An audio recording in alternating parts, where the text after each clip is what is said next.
અમરેલી જિલ્લાના લાઠી તાલુકાના અડતાળા ગામમાં ગુજરાતમાં દેશ વિદેશમાં વસતા કથેરિયા પરિવારના માં ખોડિયાર, માં બ્રહ્માણી, માં ગાત્રાળા, માં કુળદેવી માતાજીનું મંદિર આસ્થાનું કેન્દ્ર સ્થાન કથેરિયા પરિવારનું આવેલું છે। માતાજીના આસ્થા સાથે ભાઈઓ બહેનો વડીલો ભક્તો સુરત, વડોદરા, રાજકોટ, અમરેલી, ભાવનગર, જૂનાગઢ અને દેશ વિદેશના પરિવારના અગ્રણીઓ સીધા જ માતાજીની આસ્થા સાથે જોડાયેલા હોય તો આખા વિશ્વમાં વસતા સમસ્ત કથેરિયા પરિવારે યજ્ઞમાં પધારીને માતાજીના આશીર્વાદ લીધા હતા। અમરેલી જિલ્લો છે, આ લાઠી ગામ છે અને અડતાળા ગામ આ લાઠીમાં આવેલું છે અને મા જગદંબા ખોડિયાર આ ગાત્રાળમાં કથેરિયા પરિવારના કુળદેવી આ ગામમાં બિરાજમાન છે અને આજે ખાસ યજ્ઞ કરવામાં આવેલો છે। એટલે તમે જોઈ શકો છો કે આ બધા જ ટ્રસ્ટી છે, આ મંદિર છે, આ ટ્રસ્ટી છે અને આજે યજ્ઞ કરવામાં આવેલો છે। બધા જ ટ્રસ્ટીઓ છે આ બધું છે। આપનું નામ શું છે? કિશોરભાઈ નાનજીભાઈ કથેરિયા। એટલે કિશોરભાઈ, આજે તો આ યજ્ઞ કરેલો છે, આખી કેવી રીતે ઉજવણી કરવામાં આવેલી છે?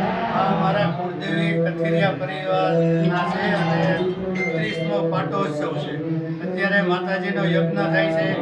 ગુજરાત અને દેશભરમાંથી કથેરિયા પરિવારો પધારે છે। અમારા ભુવાશ્રી ઉમેશભાઈ મંદિરનો કમ્પ્લીટ વહીવટ કરે, બહુ સારી રીતે ચાલુ છે અને બધાય કુટુંબીજનો સંતોષ છે। અન્ય પણ કથેરિયા પરિવારથી પણ આપનું નામ શું? કહી શકું। મારું નામ જેડી કથિરિયા અને હું સુરતથી આવું છું ને મારું ગામ ચાપાથળ છે। અમે આ જે મંદિરનો પાઠ ઉત્સવ છે તેના માધ્યમથી અમે સુરતમાં બી મોટા પાયે સમૂહ લગ્ન તેમજ સ્નેહ મિલનનું આયોજન આ મંદિરના એક ડાયરીના માધ્યમથી જ અમે કર્યું છે।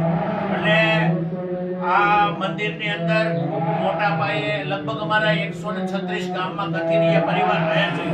એમાંના મોટા ભાગના કથેરિયા પરિવાર આ મઠની અંદર પધારે છે અને આ મઠની અંદર અમે 2-4 વર્ષથી આ ટ્રસ્ટ પણ બનાવ્યું છે અને ખૂબ સારી રીતે આ ટ્રસ્ટ ચાલે છે। અને આવતો જે પાઠ ઉત્સવ છે એ લગભગ 30ના દિવસે રાખેલો છે। એટલે તમામ કથેરિયા પરિવારના ભાઈઓને આ તમારા માધ્યમથી અમે જણાવીએ છીએ કે આવતો પાઠ ઉત્સવ 30ના દિવસે છે તો તમામ લોકો પધારે।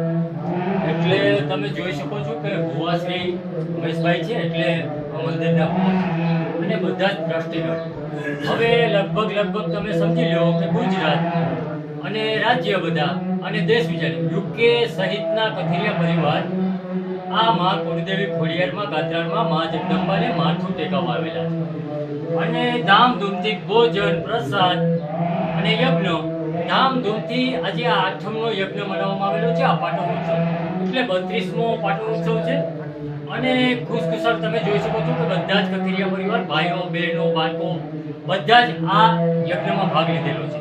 જિલ્લો છે અને લાઠી તાલુકા તો અમરેલીમાં ઘણા આવેલા છે પણ આમાંનું અડતાળા ગામ છે એટલે દેશ વિદેશમાં કથેરિયા પરિવાર તો બહોળી સંખ્યામાં છે અને માતાજી કુળદેવી ખોડિયારમાં ગાત્રાળમાં એટલે એમના કુળદેવી આ પરિવારના અડતાળામાં આવેલા છે અને ખાસ તો યજ્ઞ કરવામાં આવેલો છે એટલે ખાસ આ માથું નમાવવા, માથું ટેકવવા કથેરિયા પરિવાર આજે અડતાળામાં પધારેલો છે। વિજયભાઈ શાસ્ત્રી છે એટલે આજ ખાસ યજ્ઞ કરવામાં આવેલો છે। વિજયભાઈ, એટલે યજ્ઞનું તો શું મહત્વ છે? યજ્ઞનું ઘણું બધું મહત્ત્વ હોય છે જેમ કે કોઈ પણ પ્રકારની ઈચ્છા ધરાવતી હોય કે કોઈ વિદ્યા પ્રાપ્તિ માટે, કોઈ સંતાન પ્રાપ્તિ માટે, કોઈ દુઃખોનું નિવારણ માટે અનેક પ્રકારના કાર્ય હેતુથી આ કથેરિયા પરિવાર સમસ્ત આ યજ્ઞ નિમિત્તે અહીંયા પધારે છે અને માતાજીના ખૂબ આશીર્વાદ લે છે। બહેનો ભાઈઓ તમે જોઈ શકો છો કે આ બધા આ યજ્ઞમાં આ બધાએ ભાગ લીધેલો છે। આપ ક્યાંથી આવો? લંડનથી। આપ બેન ક્યાંથી આવો? નૃત્યથી। એટલે બેન આજે તો આ કથેરિયા પરિવારના ખોડિયાર માતાજી એટલે તમારા માતાજી શું આજે કેવી રીતે ભાગ લીધો છે? અમે હવનમાં બેઠા હતા, ખૂબ જ આનંદ થયો અને અમે માતાજી સારા એવા આશીર્વાદ કરીએ છીએ। અન્ય બહેનો બેન ભાગ લીધો છે? ક્યાંથી આવો છો? બગસરાથી। એટલે તમે જોઈ શકો છો કે આ ગુજરાત હોય, ભારત હોય દેશ વિદેશ એટલે આઉટ ઓફ કન્ટ્રીમાંથી પણ આ અડતાળાની અંદર કથિરિયા પરિવારના આ 32મા પાટોત્સવ આ યજ્ઞમાં દેશ વિદેશથી કથિરિયા પધારેલા છે.